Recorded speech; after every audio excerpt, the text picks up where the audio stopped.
सुप्रभात बच्चों। आज हम कक्षा 8 का इतिहास विषय का पाठ 2 व्यापार से साम्राज्य तक कंपनी की सत्ता का आगे का प्रकरण विलय नीति और कंपनी की फौज, इसके बारे में पढ़ेंगे। इससे पहले हमने देखा था कि कैसे कंपनी पूर्व दिशा में आई थी भारत में व्यापार करने के लिए, और व्यापार से वो युद्धों तक पहुँचे। और सबसे पहले उन्होंने भारत में प्लासी की लड़ाई, इनका ये पहला युद्ध था, जो कि 1756 में बंगाल के नवाब सिराजुद्दौला के साथ हुआ। और ये उनके लिए महत्वपूर्ण था क्योंकि इसमें इनको विजय हासिल हुई थी। ये कंपनी की पहली जीत थी। अब क्या हुआ, कंपनी का शासन है वो धीरे धीरे फैलने लगा और उन्होंने स्थानीय रियासतों को अपनी कंपनी में मिलाना शुरू किया।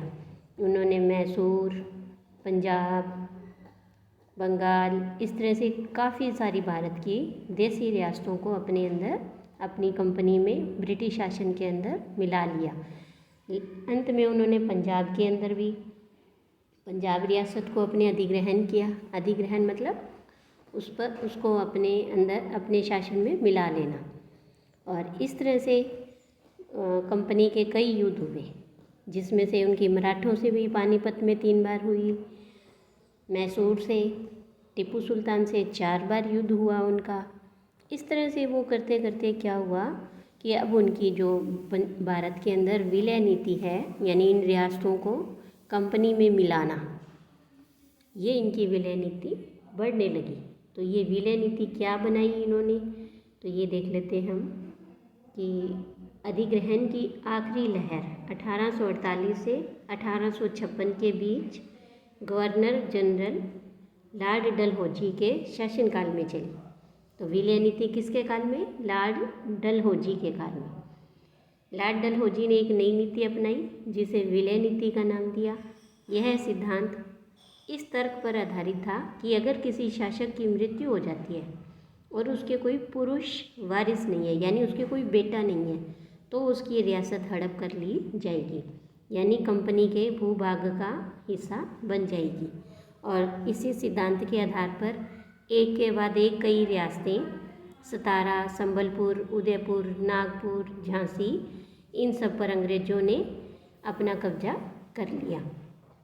तो सबसे महत्वपूर्ण प्रश्न इसमें यही बनता है कि विलय नीति किसने चलाई, कब चलाई? तो ये लॉर्ड डलहौजी ने चलाई और 1848 से 56 के बीच में। तो आखिरकार 1856 में कंपनी ने अवध को भी अपने नियंत्रण में ले लिया। और अब इन्होंने अंग्रेज़ों ने एक नया तर्क दिया और उन्होंने क्या कहा?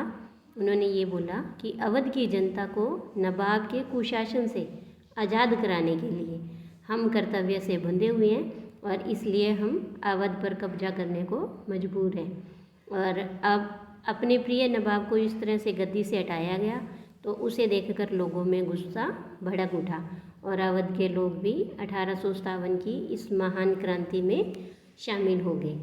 तो यहाँ देखिए, ये 3 मानचित्र हैं भारत के, और ये जो आपको पीला कलर दिख रहा है ये अंग्रेज़ों का शासन है। तो कैसे वो पहले पूर्व दिशा में कलकत्ता में यानी बंगाल में आए, फिर उन्होंने इधर मैसूर जो वर्तमान हैदराबाद में है यहाँ पर इसको अधिग्रहण किया। फिर ये ऐसे करते करते, और ये इस दूसरे चित्र में देखिए कि यहाँ से ऐसे मैसूर, हैदराबाद, मुंबई, मद्रास, ऐसे करते करते बिहार, यहाँ सब पूरे आधे से ज़्यादा भारत पर इन्होंने अपना शासन स्थापित किया। इसके बाद देखो ये यहाँ पर लाहौर और लगभग पूरे भारत पर इन्होंने, ये 1857 के अंदर उन्होंने लगभग पूरे भारत की देसी रियासतों को अधिग्रहण कर लिया, यानी अपने ब्रिटिश शासन में विलय कर लिया। इसके बाद देखिए कि नए शासन की स्थापना कि गवर्नर जनरल वारेन हेस्टिंग्स उन बहुत सारे महत्वपूर्ण व्यक्तियों में था जिन्होंने कंपनी की ताकत फैलाने में अहम भूमिका अदा की। यानी कई गवर्नर जनरल आए और उन्होंने कंपनी की ताकत फैलाई, और उनमें से एक और महत्वपूर्ण गवर्नर जनरल था वारेन हेस्टिंग्स। वारेन हेस्टिंग्स के समय तक आते आते कंपनी न केवल बंगाल बल्कि मुंबई और मद्रास में भी सत्ता हासिल कर चुकी थी। ब्रिटिश इलाकों पे हैं वो मोटे तौर पर प्रशासनिक इकाइयों में बंट गए थे और इन प्रशासनिक इकाइयों को कहते थे प्रेसिडेंसी। उस समय भारत के अंदर 3 प्रेसिडेंसी थी, बंगाल, मद्रास और मुंबई, और हर एक का गवर्नर होता था और सबसे ऊपर यानी गवर्नर से भी ऊपर होता था गवर्नर जनरल। तो वारेन हेस्टिंग्स है, ये गवर्नर जनरल था और इसने कई प्रशासकीय सुधार भी किए और न्याय के क्षेत्र में भी इसने काफ़ी सुधार किए। तो 1772 में एक नई व्यवस्था स्थापित की, न्याय व्यवस्था, और ये नए न्याय व्यवस्था किसने स्थापित की थी? वारेन हेस्टिंग्स ने। इस व्यवस्था में ये प्रावधान रखा गया कि हर जिले में 2 अदालत होगी, एक फौजदारी और दूसरी दीवानी, और दीवानी अदालतों के मुखिया यूरोपीय जिला कलेक्टर होते थे। मौलवी और हिंदू ये पंडित उनके लिए भारतीय कानूनों की व्याख्या करते थे, और फौजदारी अदालतें अभी भी काजी और मुफ्ती के ही अंतर्गत आती थी, लेकिन वे भी कलेक्टर की निगरानी में ही काम करते थे। तो काजी एक जज होता है, न्यायाधीश, और मुफ्ती ये मुस्लिम समुदाय का एक न्यायविद जो यानी कानून को जानता है और उनकी व्याख्या करता है। काजी इसी व्याख्या के आधार पर फैसले सुनाता है, यानी मुफ्ती को हम आम भाषा में वकील और काजी को हम जज बोल सकते हैं। और महाभियोग क्या होता है? ये देखो, जब इंग्लैंड के हाउस ऑफ कॉमन्स में किसी व्यक्ति के खिलाफ दुराचरण का आरोप लगाया जाता है तो हाउस ऑफ लॉर्ड्स यानी ये संसद का ऊपरी भाग होता है, उसके अंदर उस व्यक्ति के खिलाफ मुकदमा चलता है और उसे ही महाभियोग कहा जाता है। यानी संसद के अंदर जो मुकदमा चलता है उसे महाभियोग कहा जाता है। तो ये देखो, ये एक चित्र दिख रहा है आपको, ये है 1789 का। जब वारेन हेस्टिंग्स 1785 में इंग्लैंड लौटा तो एडमंड बर्के ने उस पर बंगाल का शासन सही ढंग से न चलाने का आरोप जड़ दिया, और इस आरोप के चलते हेस्टिंग्स पर ब्रिटिश संसद में महाभियोग का मुकदमा चलाया गया और ये मुकदमा 7 साल तक चला था। इसके बाद देखो कि अब एक बड़ी समस्या यह थी कि ब्राह्मण पंडित धर्मशास्त्र की अलग अलग व्याख्या अलग अलग हिसाब से स्थानीय कानूनों की अलग अलग व्याख्या कर देते थे। यानी जो भी पंडित है वो अलग अलग अपना कानून बताते थे।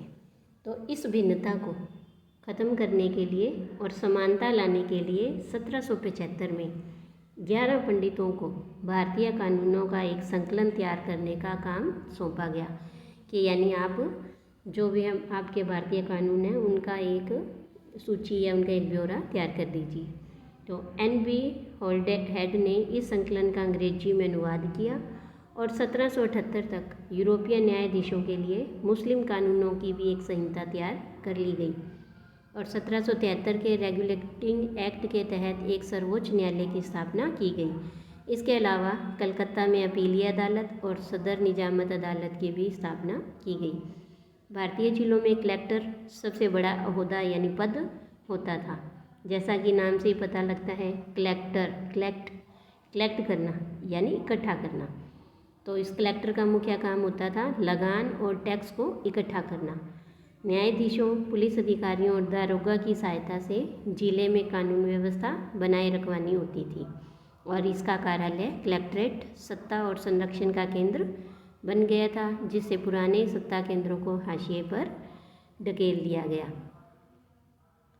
अब कंपनी की फौज की कंपनी के साथ भारत में शासन और सुधार के नए विचार तो आए, लेकिन उसकी असली सत्ता सैनिक ताकत में ही थी। यानी सैनिक नहीं होंगे तो राजा क्या कर सकता था। इसी तरह से कंपनी की जो मेन ताकत थी वो सैनिक थी। तो फौज मुख्य रूप से घुड़सवार यानी जो घोड़े पर चलता है उसे कहते हैं घुड़सवार, और पैदल सेना थी। तो यानी कंपनी की फौज में या तो घुड़सवार और पैदल सैनिक होते थे। उनके तीरंदाजी और तलवारबाजी का प्रशिक्षण दिया जाता था। सेना में सवारों का दबदबा रहता था, यानी जो घोड़े पर बैठा होता था वो थोड़ा अपना दबदबा रखते थे। और मुग़ल साम्राज्य को एक विशाल पेशेवर प्रशिक्षण वाली पैदल सेना की ज़रूरत महसूस नहीं होती थी। ग्रामीण इलाकों में सशस्त्र किसानों की बड़ी संख्या थी। जमींदार और मुगलों को ज़रूरत पड़ने पर पैदल सिपाही मुहैया कराते थे। यानी जो जमींदार वगैरह हैं, अगर मुग़लों को युद्ध करने के लिए ज़रूरत होती तो वो उन्हें अपने पैदल सिपाही दिया करते थे। तो 18वीं सदी में जब अवध और बनारस जैसी रियासतों में किसानों को भर्ती करके उन्हें पेशेवर सैनिक ट्रेनिंग दी जाने लगी तो यह सूरत बदलने लगी। ईस्ट इंडिया कंपनी ने जब अपनी सेना के लिए भर्ती शुरू की तो उसने भी यही तरीका अपनाया और अंग्रेज अपनी सेना को सिपाही, यानी कि जो हम हिंदी में बोलते हैं सिपाही, उसी से ही बने हैं, तो अंग्रेज अपनी सेना को सिपाही आर्मी कहते थे। 1820 के दशक से जैसे जैसे युद्ध तकनीक बदलने लगी, कंपनी की सेना में घुड़सवार टुकड़ियों की ज़रूरत अब कम होती गई और इसकी वजह यह थी कि ब्रिटिश साम्राज्य है वो बर्मा, अफ़गानिस्तान और मिस्र में भी लड़ रहा था, जहाँ सिपाही मस्केट होती है, एक जो पैदल सैनिक होते हैं उनके पास एक बड़ी सी बंदूक होती है, उसे बोलते हैं, और मैचलॉक से लैस होते थे। और मैचलॉक होती है कि जो शुरू में एक ऐसी बंदूकें आती थी जिसमें बारूद डाल करके उस बारूद को माचिस दिखानी होती थी, फिर वो बंदूक चलती थी, तो उसे मैचलॉक कहते हैं। तो कंपनी की सेना के सिपाहियों की बदलती सैनिक आवश्यकताओं का ध्यान रखना पड़ता था और अब उसकी पैदल टुकड़ी ज़्यादा महत्वपूर्ण होती जा रही थी। 19वीं सदी की शुरुआत में अंग्रेज एक समरूप सैनिक संस्कृति विकसित करने लगे। सिपाहियों को यूरोपीय ढंग से ट्रेनिंग देना, अभ्यास करवाना और अनुशासन सिखाया जाने लगा, क्योंकि कंपनी की फ़ौज में कौन होते थे? भारतीय किसान। इसलिए अब उन्हें ये सारे अंग्रेजी तौर तरीके, अनुशासन और ये ट्रेनिंग वगैरह दी जाने लगी। अब उनका जीवन पहले से भी ज़्यादा नियंत्रित हो गया। इस कोशिश में कभी कभी समस्याएं भी आ जाती थी, क्योंकि पेशेवर सिपाहियों की सेना खड़ा करने के चक्कर में अंग्रेज कई बार जाति और समुदाय की भावनाओं को नज़रअंदाज कर देते थे। यानी अंग्रेज़ों को ये रहता था कि बस हमारे जो सिपाही हैं वो एकदम फुल ट्रेंड हो, तो इस चक्कर में क्या होता था कि वो कई बार जाति और समुदाय की ध्यान रखना भूल जाते थे। तो भला लोग अपनी जातीय और धार्मिक भावनाओं को इतनी आसानी से कैसे छोड़ सकते थे? क्या वे खुद को अपने समुदायों का सदस्य मानने की बजाय सिर्फ सिपाही मान सकते थे? नहीं। तो उस समय सिपाही क्या महसूस करते थे? वे अपने जीवन, अपनी पहचान, यानी कि वे कौन हैं, इस बात के एहसास में जो बदलाव आ रहे थे, उनको सिपाहियों ने किस तरह देखा? यानी कि सिपाही अपने आप को ये सोचने लगे कि हम क्या सिर्फ अंग्रेज़ों के सिपाही हैं, सिर्फ एक छोटे से सैनिक हैं। तो इस तरह से उनके साथ जो उनके जीवन में बदलाव आ रहा था, तो वो उसको गंभीरता से ले रहे थे। और इन्हीं सिपाहियों की सोच के कारण, इनके विचार के कारण 1857 का विद्रोह है वो हमें, उस विद्रोह के अंदर इन सैनिकों का विद्रोह भी हमें दिखाई देगा, और ये सब चीज़ें हम बाद में देखेंगे। तो निष्कर्ष अब हम ये निष्कर्ष निकाल सकते हैं कि ईस्ट इंडिया कंपनी की कैसे एक व्यापारिक कंपनी से बढ़ते बढ़ते एक भौगोलिक औपनिवेशिक शक्ति बन गई। औपनिवेशिक होते कि एक सत्ता द्वारा या एक ताकतवर देश द्वारा दूसरे कमज़ोर देश के ऊपर अपना शासन थोपना, अपनी नीतियाँ अपनाना, ज़बरदस्ती अपने मन माने ढंग से उसके ऊपर अपना राज चलाना, उसे औपनिवेशिक कहते हैं। तो कैसे ईस्ट इंडिया कंपनी भारत में व्यापार करने आई और कैसे उन्होंने अपने नियमों को, कानूनों को देसी रियासतों पर, शासकों पर थोपा और वो एक औपनिवेशिक शक्ति बन गई। 19वीं सदी की शुरुआत में नई भाप तकनीक आने से यह प्रक्रिया और तेज हो गई, क्योंकि जब ईस्ट इंडिया कंपनी हिंद महासागर से होते हुए भारत में आई थी समुद्री मार्ग से, तब उन्हें यहाँ पहुँचने में 6 से 8 महीने का समय लगता था। लेकिन जैसे ही भाप के इंजन का आविष्कार हुआ तो भाप से चलने वाले जहाज़ों ने यह यात्रा सिर्फ 3 हफ्तों में ही समेट दी। यानी 6 से 8 महीने वाला जो समय था वो अब 20 से 25 दिनों के अंदर होने लगा। तो क्या होगा? तो इसके बाद तो ज़्यादा से ज़्यादा अंग्रेज और उनके परिवार अब भारत जैसे दूर देशों में आने लगे। तो 1857 तक भारतीय उपमहाद्वीप के 63% भूभाग पर और 78% आबादी पर कंपनी का सीधा शासन स्थापित हो गया था, और देश के शेष भूभाग पर और आबादी पर कंपनी का अप्रत्यक्ष प्रभाव था। इस प्रकार व्यवहारिक स्तर पर ईस्ट इंडिया कंपनी पूरे भारत को अपने नियंत्रण में ले चुकी थी। तो ये देख लेते हैं कि जब भारत पर ब्रिटिश ईस्ट इंडिया कंपनी का शासन चल रहा था तो उस समय दूसरी जगह क्या हो रहा था, तो दक्षिण अफ्रीका में दास व्यापार। तो डच व्यापारी 17वीं सदी में दक्षिण अफ्रीका पहुँचे। जल्द ही दास व्यापार शुरू हो गया था वहाँ पर। लोगों को बंधक बनाना और जंजीरों में बांधकर इन दासों को बाज़ारों में बेचा जाने लगा। 1834 में दास प्रथा के अंत के समय दक्षिणी अफ्रीका के दक्षिणी सिरे पर स्थित केप में निजी स्वामित्व में दासों की संख्या 36,774 हो गई थी। और 1824 में कैप आने वाले एक यात्री ने वहां होने वाली नीलामी का आंखों देखा ब्यौरा प्रस्तुत किया था।